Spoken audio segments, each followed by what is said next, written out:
तो दोस्तों आप लोग काफ़ी खुश होंगे, काफ़ी समय से इंतज़ार कर रहे थे। एग्ज़ाम के डेट भी अभी आ गए हैं। फर्स्ट पेज का सिटी इंटीमेशन और किसका कब एग्ज़ाम है 17 से 25 के बीच में जो फेज फर्स्ट का है सबके सिटी इंटीमेशन और डेट आ चुके हैं। सरकारी रिजल्ट.com पे जाकर के आप देख लीजिएगा या अपने आरआरसी के ऑफिशियल वेबसाइट पे जाके देख लीजिएगा। ये सारी बातें हैं। मैं बात करूँगा कि इस टाइम आपको क्या ऐसा करें जिससे कि आपके अगर 70 मार्क्स आ रहे हैं तो 2 मार्क्स एक्स्ट्रा बढ़ जाएँ। अगर 50 आ रहे हैं तो 2 मार्क्स एक्स्ट्रा बढ़ जाएँ, क्योंकि 1-2 मार्क्स आपको लाखों लोगों से आगे ले जा सकते हैं और 1-2 मार्क्स अगर नेगेटिव हो जाता है तो लाखों लोगों से आप पीछे हो सकते हैं। इसी पॉइंट पे हम लोग बात करेंगे। जैसे सब्जी में अगर लास्ट में नमक न डाला जाए तो सारा मेहनत बेकार हो जाता है। तो बस ये वीडियो इसी तरह का है। कुछ आपको ऐसा इन्फॉर्मेशन मिलेगा जैसे कि आप लास्ट स्टेज में अगर नमक छोड़ना भूल गए हैं तो समझ लीजिए कि आपके कुछ न कुछ माइनस हो जाएँगे। वैसे सब्जी तो बन जाएगी, कोई दिक्कत नहीं है। आपको जैसा पसंद है, अच्छा भी लग सकता है, खराब भी। लेकिन अगर ये पॉइंट आप ध्यान देते हैं, आपकी सब्जी बहुत अच्छी बनेगी। कहने का मतलब है कि मार्क्स आपके अच्छे, मैं ज़्यादा नहीं कह रहा हूँ, 1 से 2 मार्क्स आपके बढ़ जाएँगे बस आपके प्रेज़ेंट ऑफ माइंड को देखते हुए। आपको करना क्या है कि इस टाइम आप कैसे 1-2 नंबर बढ़ा सकते हैं, इस पर फ़ोकस करना है। क्योंकि अब पढ़ने का वक़्त नहीं है। जिनके फर्स्ट फ़ेज़ में 17 से 25 के बीच में एग्ज़ाम है, उनकी मैं बात कर रहा हूँ। बाकी अगले फ़ेज़ के जो हैं सेकंड, थर्ड, फोर्थ जितने भी फ़ेज़ में होंगे आरआरसी के द्वारा बताया जाएगा, तो उनके लिए अभी वक़्त है। लेकिन अभी जो प्रेज़ेंट टाइम में है उनके लिए क्या करना होगा कि पहला काम तो आप लोग ये करिए कि अपने जो भी डॉक्यूमेंट्स हों वहाँ एग्ज़ाम हॉल में ले जाना है, वो सारे डॉक्यूमेंट्स अपने एक जगह कर लीजिए और अपने सही व्यवस्थित करके रख लीजिए। क्योंकि क्या होता है कि लास्ट टाइम में हम कुछ चीज़ें कवर करने के चक्कर में उसको भूले रहते हैं और वो हमारे दिमाग पे बार-बार पंच करती हैं और हमारे दिमाग को बार-बार डिस्टर्ब करती हैं। क्योंकि जब हम एक डायरेक्शन में चलते हैं तो वो हमेशा तुरंत लाती हैं, बार-बार पॉइंट वहाँ पे ले आती है। तो क्यों ना हम 10 मिनट 1 घंटे का टाइम निकाल कर उसको व्यवस्थित करके रख लें, ताकि एग्ज़ाम हॉल में जाने से पहले एक बार देख कर के लेके उसे जा सके। बहुत सारे डॉक्यूमेंट्स हैं, जैसे आपको जो भी आईडी हैं उनको आप ले लीजिए, प्लस आपके आधार कार्ड होने ज़रूरी हैं। ये चीज़ें आप मत भूलिएगा। अगर ये कार्य अभी कर लेते हैं तो आप फुल कॉन्फिडेंस के साथ बिना अपना दिमाग इधर-उधर भटकाए आप पेपर की तैयारी थोड़ा 1-2 नंबर की और कर सकते हैं। क्या करिए कि जो पॉइंट्स आपके छूट गए हैं, जो पॉइंट आपके छूट गए उन पॉइंट्स को ढूँढ लीजिए और उतना ही पढ़िए जितना कि आपको ज़रूरत है। उन पॉइंट्स को कवर कर लीजिए, बाकी एक्स्ट्रा अलग कुछ मत करिएगा, क्योंकि कुछ भी नया करना आपके लिए खतरनाक होगा। जो चीज़ें आप पढ़े हैं बस उसी का रिवीजन करिए। अब आपके पास इतना वक़्त नहीं है कि आप कुछ नया करें। तो जो चीज़ें पढ़ चुके हैं उनका भरपूर प्रैक्टिस करिए, इतना ज़्यादा प्रैक्टिस करिए कि वो याद हो जाए, हमेशा के लिए याद हो जाए। अब याद रहने का क्या आपका परिभाषा है, आप किस तरह से समझते हैं कि ये चीज़ें हमको याद हो गई है, उस पैमाने पे आप उसको जाँच कर लीजिएगा कि हमें याद हो गया है कि नहीं। जो भी आपका पैमाना आप मानते हैं, पेपर दे कर के, प्रैक्टिस करके या बोल करके, जैसे भी आपका पैमाना आप याद करने का मानते हैं कि ये चीज़ें हमको याद हो गई, उस पैमाने पे, उस पे कसौटी पे आप जाँच कर लीजिएगा। क्योंकि जो पुरानी चीज़ें आपने पढ़ लिया है अभी तक, वो तो आपको याद होनी चाहिए। दूसरा, अगर थोड़ा वक़्त आपके पास है, तो ये सारे डॉक्यूमेंट्स रखने के बाद, सारे डॉक्यूमेंट्स जो भी चीज़ें आपकी आवश्यकता है एग्ज़ाम हॉल में जाने पर, वो सारी चीज़ें पहले व्यवस्थित कर लीजिए। उसके बाद जो वक़्त बचता है 1-2 नंबर के लिए और मेहनत कर लीजिए। आप ये सोचिए कि हमें ज़्यादा नंबर नहीं लेना है, जितना है वो प्लस 2 से 3 नंबर और हमको लेने हैं। अभी आपके पास वक़्त तो है, लेकिन 2 से 3 नंबर लीजिए, बाकी जितना पीछे का है उतना रिवीज़न कर लीजिए, क्योंकि 1-2 नंबर की वजह से आप लाखों लोगों से पीछे भी हो सकते हैं और 1-2 नंबर आपको लाखों लोगों से आगे बढ़ा सकता है। और क्या है कि जब एग्ज़ाम हॉल में जाइए तो उतने ही अटेम्प्ट करिए जितना आपका सही है।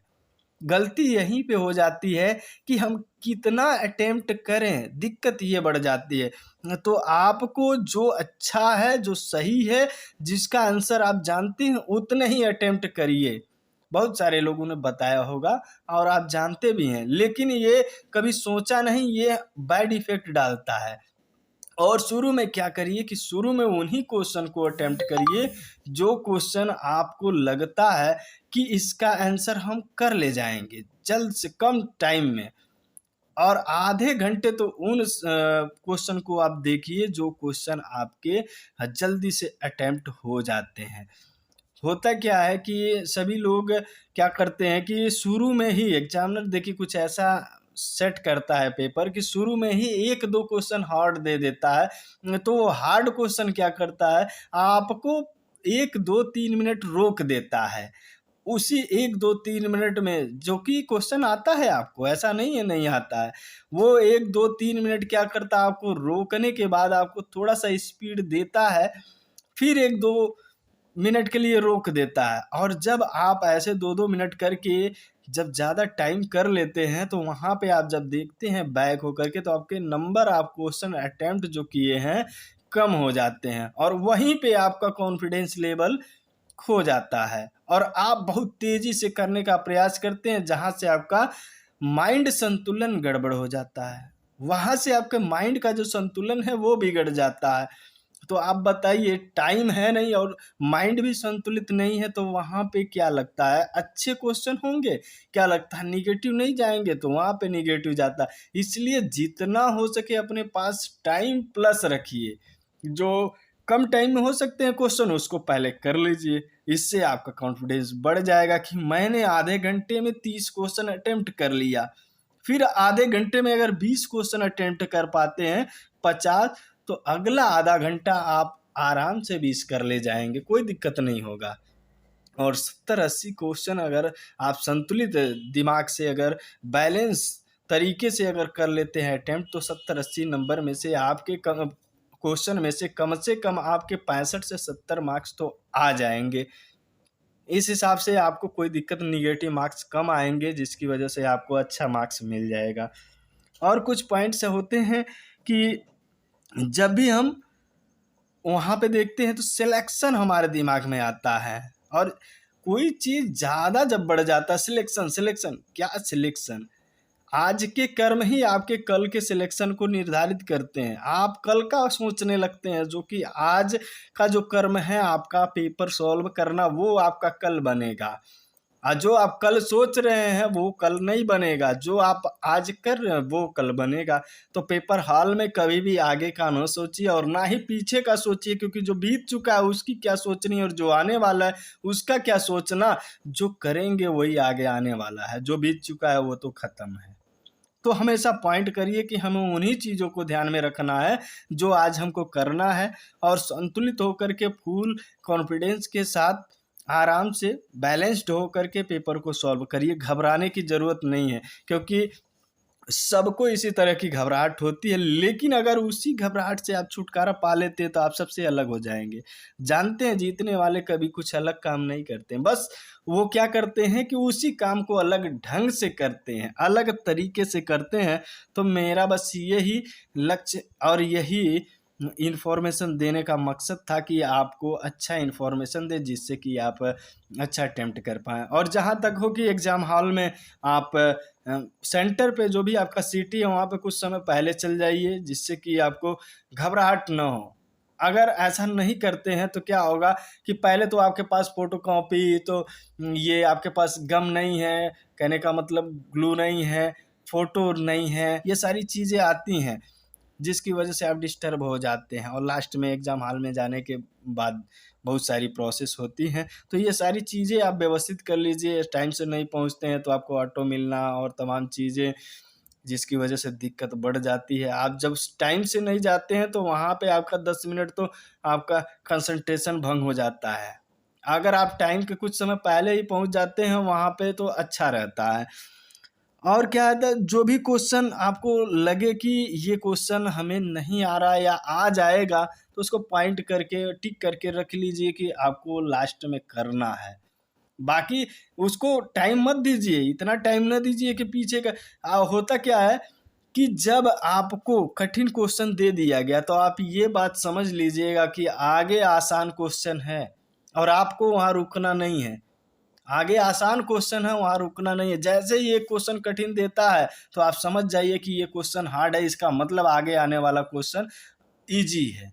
तो आप यहीं रुक जाते हैं कि इसको सॉल्व किए बगैर जाएंगे नहीं, और आगे आपके लिए हलवा बना बनाया रखा हुआ है, उसको तुरंत छोड़िए, आगे चले जाइए। ये पॉइंट हमेशा याद रखिएगा। मैंने बहुत सारे एग्जाम में देखे हैं कि इस तरह के ही क्वेश्चन आते हैं कि एक दो क्वेश्चन आपको रोकने वाले मिलेंगे, फिर आगे एकदम ईजी मिलते हैं जहां आपको पहुंचने की ज़रूरत है, और आप यहीं रुक जाते हैं। ऐसा नहीं है वो क्वेश्चन नहीं आता था, जो आप रुक रहे हैं ना वो भी आएगा, लेकिन टाइम ले लेता है। तो आपको यहाँ पे रुकना नहीं है। फिर आगे कुछ समय बाद आपको 10-15 क्वेश्चन के बाद फिर एक हार्ड क्वेश्चन मिलेगा, वहाँ भी नहीं रुकना, फिर आगे जाना है।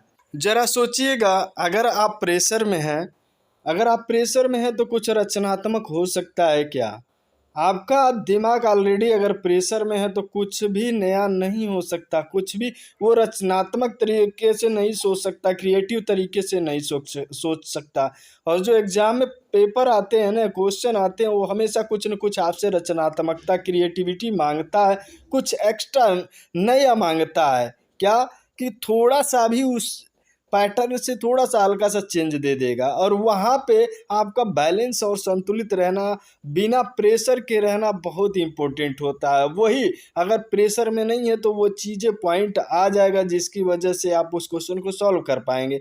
होता क्या है कि अगर थोड़ा सा भी प्रेशर में है तो वो पॉइंट दिमाग पे चढ़ता ही नहीं है, क्योंकि दबाव में आप कितना किसी से वर्क करवा सकते हैं, थोड़ा समय तक करेगा, लेकिन दबाव में ज़्यादा दबाव देंगे, माइंड को प्रेशर देंगे तो वो ज़्यादा सही से वर्क नहीं कर पाएगा।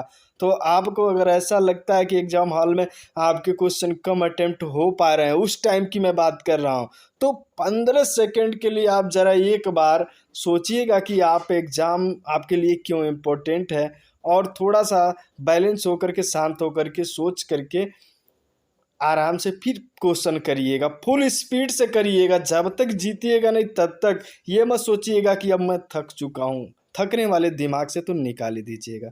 अगर कहीं पर भी क्वेश्चन फंस जाता है उसको छोड़ना है, और थोड़े समय के लिए 30 सेकेंड, 10 सेकेंड, 15 सेकेंड के लिए, अगर ज़्यादा लगता है कि प्रेशर में है तो रुक जाना है, थोड़ी लंबी सांस लेनी है, फिर उतने ही स्पीड से काम को शुरू कर देना। और जहाँ क्वेश्चन फंसता है उसको तुरंत छोड़िए, क्योंकि आगे अच्छे क्वेश्चन रखे हुए हैं।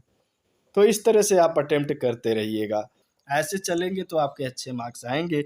बाकी अच्छा नंबर लाइए, आपका सिलेक्शन हो, हमारी भी यही इच्छा है। बाकी यही इन्फॉर्मेशन आपको देना था। वीडियो कैसा लगा है, अच्छा लगा है तो चैनल को सब्सक्राइब करके वीडियो को लाइक ज़रूर कर दीजिएगा। बाकी नेक्स्ट वीडियो में मिलते हैं इसी तरह की इन्फॉर्मेशन के साथ। आप लोग बेस्ट ऑफ लक की, आपका अच्छा रिजल्ट आए, आपका अच्छा एग्ज़ाम हो। नेक्स्ट वीडियो में मिलते हैं, तब तक के लिए धन्यवाद। जय हिंद।